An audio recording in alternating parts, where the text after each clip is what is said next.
నువ్వు చెప్తావు సత్తరిశ్చంద్రుడు అని. ఈ చెక్ నీది కాదా? 37 లక్షల check number 543611 check, SLV construction పైన ఉండే check, IDBI bank check, SLV construction పైన నువ్వు ఇచ్చింది 37 లక్షల చెక్ నిజం కాదా అని చెప్తావు వెంకయ్యగౌడ్లో. ఈ చెక్ ఇచ్చి ఈ చెక్ డబ్బు కట్టకుండా నువ్వు కేజీఎఫ్ కోర్టుకు వచ్చి బెయిల్ తీసుకునేది నిజం కదా? నీకు ఎవరో సర్పంచ్ అనే వ్యక్తి నాగరాజు జామీన్ ఇచ్చింది కరెక్ట్ కదా మిస్టర్ వెంకయ్యగౌడ్? దీన్ని సత్యం చేయగలవా? ఇదంతా చేస్తూ ఈ రోజు వరకు కూడా నా ఫ్యాక్టరీ ఈ పొద్దుకు కరెంటు బిల్లు 42 లక్షల రూపాయలు అప్పుంది మిస్టర్ వెంకయ్యగౌడ్లో. ఆ డబ్బు 42 లక్షల రూపాయలు ఈ పొద్దుకు యాజ్ ఆన్ డేట్ 42 lakhs బాకీ ఉంది కరెంటు బిల్లు. ఆ హెచ్టీ కనెక్షన్ ఓనర్ నేను, ఆ హెచ్టీ అగ్రిమెంట్ హోల్డర్ నేను, టీపీటీ 2503 నంబరు. ఈ పొద్దుకు ఇంత అప్పుండే నిజం కదా మిస్టర్ వెంకయ్యగౌడ్లో? నువ్వు సుమారు అక్రమంగా సంపాదించిన దుడ్లు ఆ క్వారీలో 100 కోట్ల రూపాయలు కాదా మిస్టర్ వెంకయ్యగౌడ్లో? నువ్వు సత్యం చేయగలవా? ఆ బెనామీ దుడ్డు, ఆ అక్రమం దుడ్డు పెట్టుకొని నువ్వు మళ్ళా జనాల్ని ఏమార్చుకోవాలా అనే ప్రయత్నం చేస్తున్నది నిజం కాదా మిస్టర్ వెంకయ్యగౌడ్లో? పలమనేరు ప్రజలు దీన్ని సునాయాసంగా ప్రతి ఒక్కరు కూడా యోచన చేయాలని అందరినీ కూడా అన్నతమ్ముల్ని, తమ్ముళ్ళని, అవ్వ తాతలను అందరినీ కూడా వేడుకుంటున్నా. నీ బిడ్డకు వచ్చిండే కష్టమో మీ బిడ్డగా నన్ను భావించి మీరు దీని గురించి ఒకసారి యోచన చేయాలని కూడా నేను ప్రార్థన చేస్తున్నా. ఈయన ఏదైతే 100 కోట్ల రూపాయల డబ్బులు అక్రమంగా సంపాదించాడో, గవర్నమెంట్ అడ్డం పెట్టుకొని జగన్మోహన్ రెడ్డిని, పెద్దరెడ్డిని అడ్డం పెట్టుకొని ఎంత రూపాయలు సంపాదించాడో, ఆ అక్రమం డబ్బులంతా కూడా ఇప్పుడు ఇచ్చి డబ్బులు ఇచ్చి 10,000 20,000 ఇచ్చి ఓట్లు వేసుకొని మళ్ళీ గెలిచి నాలాంటి వాళ్ళకి ఇంకా ఎందుకో తొందరని ఈయన ఏదైతే ప్రయత్నం చేస్తూ ఉన్నాడో దాన్ని ప్రతి ఒక్క నియోజకవర్గ ప్రజలు కూడా ఓటేయక ముందర మీ అందమ్ముడుగా నన్ను గుర్తు తెచ్చుకొని ఓటేసేటప్పుడు మంచి ప్రజల్ని ఎన్నుకోవాలని నేను మిమ్మల్ని అందరినీ కూడా వేడుకుంటున్నాను. ఎందుకంటే నేను సుమారు పలుకుబడి కలిగిన వ్యక్తిని. నాలాంటి వ్యక్తికే ఇలాంటి పరిస్థితి వస్తే ఇంకా సామాన్య ప్రజలకి రేపు మళ్ళా ఎన్నుకుంటే ఏ గతి పడుతుందో మీరు ఒకసారి యోచన చేయాలని ప్రతి ఒక్కరిని కూడా వేడుకుంటున్నా. ఇట్లా దుర్మార్గుల్ని అంతం చేయాలంటే ఈ ఓటు అనేది ఒక ఆయుధంగా మనం భావించాలా. ఇలాంటి వాళ్ళు ప్రజాస్వామ్యంలో ఉండేదానికే వీలు లేదు. నేను ఇంకా ఒకటి కూడా మన ఎలక్షన్ కమిషన్ ఆఫ్ ఇండియా వాళ్ళని కూడా నేను వేడుకుంటున్నా.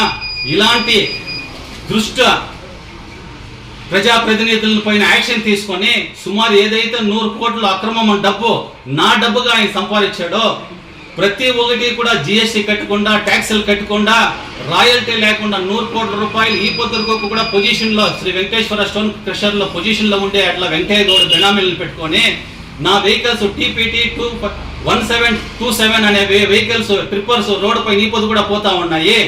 ఆ వెహికల్స్ అన్ని కూడా ఫైనాన్స్ లో ఉండే అట్లా వెహికల్స్. ఆ ఫైనాన్స్ కూడా నా పైన కోర్టుకు పోయారు. దీనిపైన ఎలక్షన్ కమిషన్ ఆఫ్ ఇండియా కూడా దీనిపైన ఒక ఎంక్వైరీ చేసి నిజమా తప్పు అని తెలుసుకొని ఇలాంటి వాళ్ళకి శిక్ష పడేట్లుగా చేయాలా. ఈ బెనామీ దుడ్లు 100 కోట్లు ఏదైతే ఉందో ఆ దుడ్లను కూడా ఎక్కడుందో చూసి దాన్ని సీజ్ చేసి ప్రజాస్వామ్యాన్ని కాపాడాలని కూడా నేను వేడుకుంటున్నా.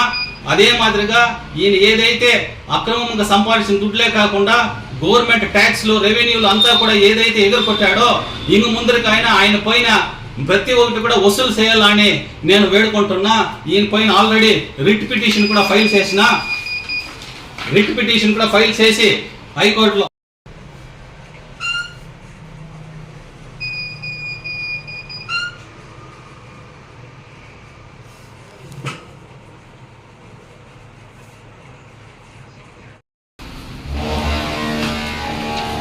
ఇంకేమైనా యాడ్ చేయాలనా?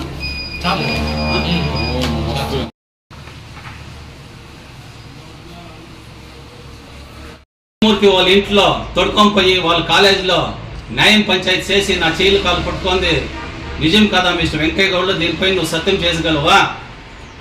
ఆ రోజున బాలాజీ నాయుడు అనే వ్యక్తి ఎవరైతే నీకు బెనామీగా పనిచేసి నాతో ఆ ఫ్యాక్టరీ నీకు హ్యాండ్ ఓవర్ చేయించాడో ఆయన కృష్ణమూర్తి గారు, వాళ్ళ అన్న రెడ్డప్ప గారు వీళ్ళందరూ కూడా ఆడ న్యాయం పంచాయతీ చేసి ఆ పొద్దు నన్ను బెదిరించింది మీరు నిజం కాదా మిస్టర్ వెంకయ్యగౌడ్లో? దీన్ని సత్యం చేయగలవా?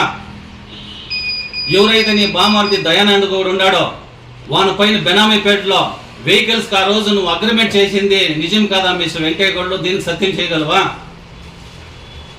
ఆ అగ్రిమెంట్ చేసిన పేపర్ 1,40,00,000 నువ్వు అగ్రిమెంట్ చేయలేదా?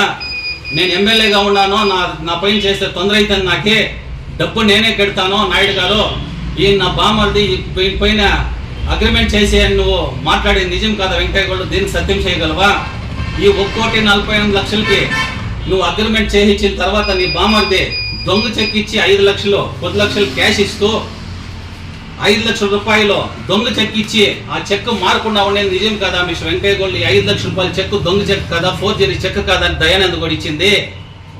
మళ్ళా దేనికి 28వ తేదీ 5వ నెల ఆ రోజు వచ్చి మళ్ళా నేను వైరెడ్డిపల్లికి వచ్చి గలాట్ చేస్తే కృష్ణమూర్తి వాళ్ళు ఆ చెక్ వాపస్ తీసుకొని ఆ బ్యాంక్ ద్వారా నాకు ఆర్టీజీఎస్ 5 lakhs చేసింది నిజం కాదా మిస్టర్ వెంకయ్య గౌడ్లో? దీనికి సత్యం చేయగలవా? అన్నిటికీ కూడా ప్రూఫ్ ఉన్నాయి. మీరు ఏదైతే చేశారో ప్రీ ప్లాన్ గా అన్ని డిపార్ట్మెంట్లకి రిజిస్టర్ పోస్ట్ కూడా నా తావ ఎవిడెన్సెస్ ఉన్నాయి. దీనిపైన కూడా గవర్నమెంట్ అఫీషియల్స్ సునిశ్చితంగా పరిశీలించి ఇలా అమౌంట్ పైన యాక్షన్ తీసుకోవాలని ప్రార్థిస్తూ, మరియు పొలంనేరు నియోజకవర్గ ప్రజలకు అందరికీ కూడా వేడుకుంటున్నా, ఈ వెంకయ్య గౌడ్ అనేవాడు 10 సంవత్సరాలకు ముందర ఒక కూలీగా పోయి ఈ రోజు ఇన్ని కోట్లకు అధిపతి ఎలా అయ్యాడో దీనిపైన ఒకసారి యోచన చేయాలా. నన్ను మోసం చేసింది కాకుండా నాలాంటి వాళ్ళు ఎందరో మోసపోయిన వాళ్ళు ఆ పొలంనేరులో ఉండి రోజులు దగ్గర కూడా ఆయన కూడా నేను వినిపించుకుంటున్నా. నా ప్రజలకు అందరికీ కూడా, నా అన్నదమ్ములకి, అక్కా చెల్లెలకి, అవ్వ తాతలకు అందరికీ కూడా వేడుకుంటున్నా, నాలాంటి కొడుకు మీములుగా భావించుకొని మీరు ఓటేసే ముందర ప్రజాప్రతినిధి ఎన్నుకొని ఈ ఇంటి కంపెనీ ఇది ఏదైతే వీని అక్రమంగా సంపాదించాడో నా ప్రాపర్టీలో ఢిల్లీ నుంచి మామూలు వచ్చి తలుపులు తొట్టే రోజు కూడా దగ్గర ఉన్నాయి. సిబిఐకిను ఈడీకి కూడా ఆల్రెడీ రెఫరెండం ఇచ్చారు వేరే వాళ్ళు నా ద్వారా. దీనిపై కూడా ఎన్క్వైరీ దగ్గరలో ఉంటుంది. నేను ఈడీ సిబిఐ కూడా వినిపించుకుంటా ఉన్నా, నాలాంటి వాళ్ళు కష్టాలు వచ్చిన వాళ్ళను మీరే ఆదుకొని దీనిపైన ఒక ఎంక్వైరీ చేసి ఒక కమిషన్ వేసి ఈయన శిక్షించబడాలా అని వేడుకుంటూ, నేను అందరికీ కూడా ప్రజలకి వేడుకుంటూ వీనికి శిక్షించి వీని ఇంటికి పంపించాలా అని వేడుకుంటున్నా. ఎందుకంటే జనాలనే ఏమార్చింది కాకుండా శివుని గుళ్ళో దేవుణ్ణి శివుని మీదే ప్రమాణం చేస్తారంటే ఈయన దేవుళ్ళు కూడా వీళ్ళకి లెక్కలేదంటే ఇంక మన ప్రజలు ఎంత మాత్రం లెక్కుంటారో దయచేసి అందరూ కూడా యోచన చేసి ఈయనకి నాకు న్యాయం చేయాలని వేడుకుంటున్నాను. రిట్ పిటిషన్ నంబర్ 31658 of 22 గా రిట్ పిటిషన్ ఫైల్ చేసిన వీళ్ళకి ఆల్రెడీ సౌకాస్ నోటీసులు కూడా ఇష్యూ అయిన అన్ని డిపార్ట్మెంట్లకి, state of Andhra Pradesh represent by principal secretary department కి సుమారు అందరికీ కూడా సౌకాస్ నోటీసులు వచ్చింది. ఈ ఆఫీసర్స్ కూడా వీళ్ళు ఒత్తాసు పలుకుతూ తప్పుడు అఫిడవిట్ లేస్తూ కోర్టుకి ఏమారిస్తున్నారు. ఎలక్షన్ కమిషన్ దీనిపైన కూడా పరిగణించాలా. ఎందుకంటే నేను సుమారు ఎస్పీ గారు కంప్లైంట్ చేసిన, యా డిపార్ట్మెంట్ కి నేను కంప్లైంట్ చేసినా కూడా కంప్లైంట్స్ తీసుకోవడం లేదు. ఎస్పీ గారికి 27వ తేదీ 2021 కంప్లైంట్ చేసినా తీసుకోలేదు. మొత్తం రిజిస్టర్ పోస్ట్ చేసిన డాక్యుమెంట్ ఎవిడెన్సెస్ కూడా నాకు ఉన్నాయి. ఏ డిపార్ట్మెంట్ కి నేను